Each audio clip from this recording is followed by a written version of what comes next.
Happy weekend! Your family's gonna go nuts over these pecan glazed Danish. First, let's make the dough. Sprinkle 1 tablespoon of yeast over a half a cup of warm water that's no hotter than 110 degrees. I like to give it a little stir to help the yeast blossom.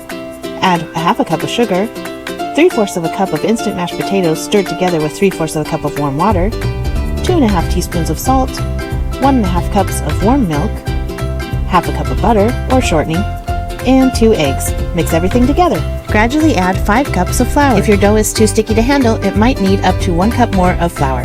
Cover your dough and let it rise in a warm place for about an hour, or until it's doubled in size. Now we get to make the glaze.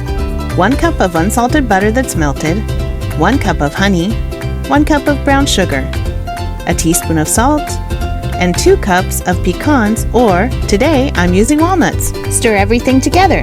Then pull out a half sheet pan and spray it with non-stick spray. Pour the glaze into your pan and then spread out evenly.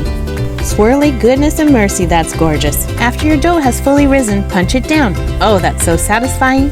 Knead the dough in flour for a few minutes and then break it into 12 equal pieces. Or if you prefer your friends smaller, you can break it into 18 pieces. Flatten each dough ball, form it into a square, and place it on top of the pecan filling in a row of 3x5 or 3x6. Preheat your oven to 350 degrees and let your Danish rise for another half hour. Place your pan in the oven and bake for 30 minutes. Be sure to place something underneath your pan to catch all the drips. When it's finished baking, let it cool for about a half an hour. Then place a half sheet pan on top of it and carefully flip it over. And in the spirit of not being wasteful, put any extra glaze and nuts back on the Danish. Now if this doesn't say happy frickin' weekend, I don't know what does. Yep, everyone's gonna agree that this recipe is a keeper.